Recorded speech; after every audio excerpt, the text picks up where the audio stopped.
দায়িত্ব? কিসের দায়িত্ব? ওসব দায়িত্ব দায়িত্ব কিছু নিতে হবে না। ওই বুড়ো বাপের আবার তুমি কি দায়িত্ব নেবে? ও বুড়ো আপদ মরলে বাঁচি, আপদ বিদেয় হয় না, জ্বালিয়ে খাচ্ছে। তুই চুপ কর। ওর জন্য আজকে এই সংসারে যত অশান্তি।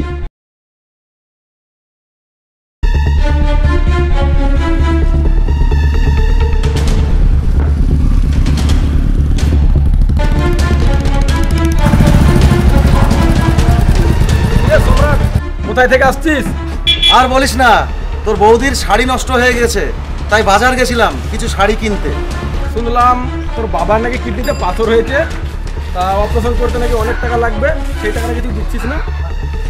কেন, তোমার কি খুব দরদ হচ্ছে? তোমার যখন এতই দরদ, অপারেশনটা তুমি করিয়ে দাও না। তার তো আরো একটা ছেলে আছে, তাকে গিয়ে বলো না অপারেশনটা করাতে। এ কি বলছো বৌদি? সে তো বেকার, সে টাকা কোথায় পাবে? ও তো ঠিকই বলেছে, আমি বাবার বড় ছেলে, ছেলে হিসাবে তো আমার একটা কর্তব্য আছে।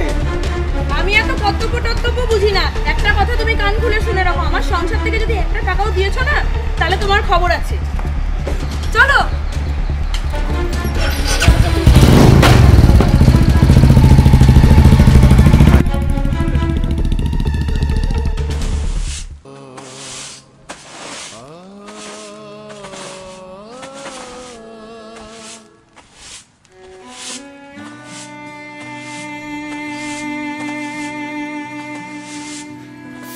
কিরে, ডাক্তার কি বললো? ডাক্তার বলল বাবাকে 1 মাসের মধ্যে অপারেশন করাতে হবে, আর যদি না করাতে পারি বাবার কিডনি দুটো নষ্ট হয়ে যাবে, তখন আর ডাক্তারের কিছু করার থাকবে না।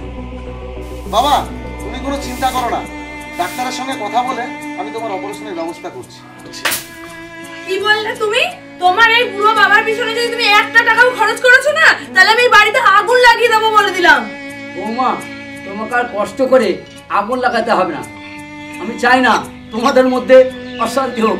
আমি টাকা চাই না, আমি টাকা চাই না।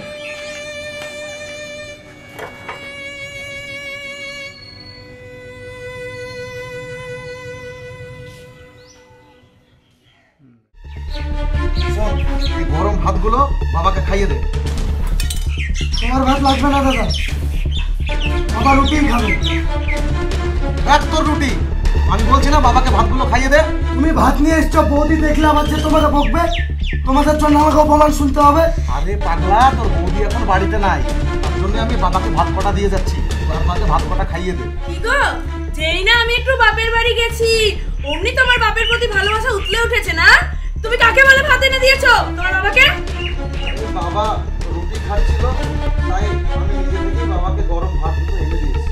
তোমার বাবার জন্য কি আমি ভাত রান্না করেছি? না, তা করনি। তাহলে তুমি কাকে জিজ্ঞেস করো তোমার বাবাকে ভাত দিলে? বাবা রুটি খাচ্ছিল তো, তাই বলে তুমি ভাত এনে দিয়ে দেবে? কাকে বলে দিলে তুমি ভাত? জবাব দাও। আজকের পর যদি আমি তোমাকে এদের সাথে কথা বলতে দেখেছি না, তাহলে তোমার ঠ্যাং কেটে বাপ ছেলের হাতে ধরিয়ে দেবো বলে দিলাম।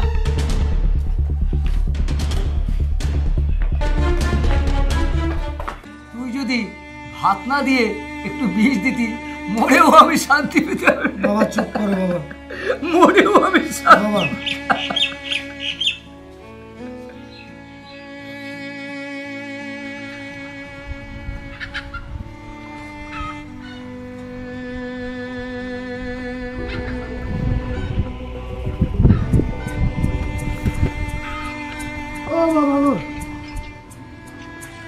আরে সর্বনাশ, দেখি দেখি, ওঠো ওঠো। এই ছেলে, তুমি পড়লে কি করে? তোমার বাড়ি কোথায়? আমার বাড়ি দৌলতাবাদ। জ্বরেতে তোমার গা পুড়ে যাচ্ছে। এই শোনো, তোমাকে আজ আর কাজ করতে হবে না, তুমি বাড়ি গিয়ে বিশ্রাম করো গিয়ে, কেমন? না স্যার, আমার বসে থাকলে চলবে না, বাড়িতে আমার অসুস্থ বাবা আছে, আমার বাবার চিকিৎসার জন্য অনেক টাকা লাগবে। কেন, বাড়িতে কি তোমার আর কোনো ভাইটাই নেই? আছে, বাড়িতে আমার একটা বড় দাদা আছে, সে আমাদের কোনো খোঁজ খবর নেয় না, বৌদির কথায় উঠে আর বসে। আচ্ছা বাবা, তুমি কি তোমাদের বাড়িতে আমাকে নিয়ে যেতে পারবে? হ্যাঁ স্যার, পারবো। তাহলে চলো, আমি এখনই যাবো। চলেন।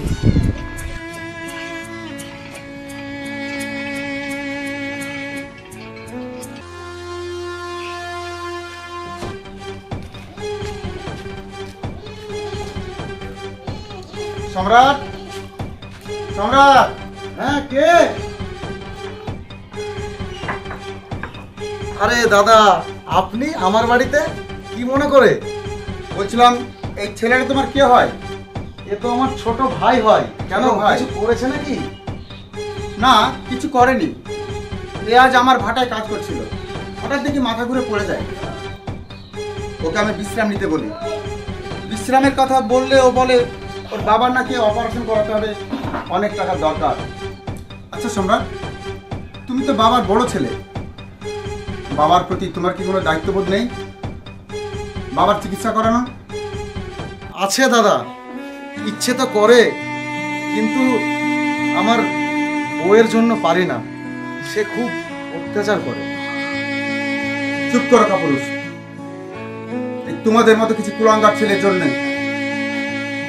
বাড়ির বইয়ের আস্কারা পেয়ে মাথায় ওঠে, আর সেই সুযোগে তারা শ্বশুর শাশুড়ির উপর অত্যাচার চালায়। এই শোনো, তোমাকে কিছু টাকা পয়সা দিচ্ছি আমি, বাজারে যাও, যে একটা শাড়ি আর কিছু হাতের চুড়ি কিনে আনো, আর সেগুলো পরে বইয়ের আঁচলের তলায় বসে থাকো। এটাই তোমার আসল প্রাপ্য। আর আমাকে লজ্জা দেবেন না দাদা, আমি আমার ভুল বুঝতে পেরেছি। আমি আজ থেকে আমার ভাই বাবার পুরো দায়িত্ব আমি নিজেই পালন করব। দায়িত্ব? কিসের দায়িত্ব? ওসব দায়িত্ব দায়িত্ব কিছু নিতে হবে না। ওই বুড়ো বাপের আবার তুমি কি দায়িত্ব নেবে? ও বুড়ো আপদ মরলে বাঁচি, আপদ বিদেয় হয় না, জ্বালিয়ে খাচ্ছে। তুই চুপ কর। তোর জন্য আজকে এই সংসারে যত অশান্তি, আজকে তোর জন্যই আমি আমার বাবা ভাইয়ের কোনো দায়িত্ব নিতে পারিনি।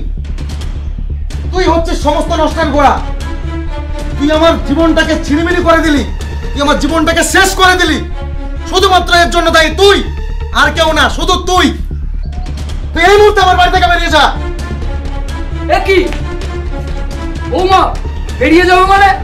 ও তো হলো ঘরের লক্ষ্মী, ও এই বাড়িতেই থাকবে। দেখ বাবা কাকে বলে। তুই বাবার সঙ্গে এত খারাপ ব্যবহার করেছিস, তারপরেও আজকে তোকে বাবা মেনে নিচ্ছে এই সংসারে। না বৌমা, না, উঠো, না, উঠো, উঠো বৌমা, উঠো। তোমরা হলো ছোট, তোমরা ভুল করতেই পারো, তাহলে তো আমরা তো বড়, আমরা বয়োজ্যেষ্ঠ লোক, আমরা তো ভুল করতে পারি না। আশীর্বাদ করি বৌমা, ভালো থাকো, ভালোভাবে চলো। বর্তমান সমাজে এই রকম ঘটনা অনেক পরিবারেই ঘটে থাকে। কিছু কিছু ফ্যামিলিতে বাড়ির ছেলেগুলো বউয়ের কথাতে ওঠা বসা করে, আর তার জন্যই বাড়ির বয়স্ক শ্বশুর শাশুড়িদের এইরকম অত্যাচারের সম্মুখীন হতে হয়। তো ভিউয়ার্স, আমাদের এই ভিডিওটি কেমন লাগলো আপনারা কমেন্টে জানাবেন। আর ততক্ষণে সবাই ভালো থাকবেন, সুস্থ থাকবেন। দেখা হচ্ছে পরবর্তী ভিডিওতে।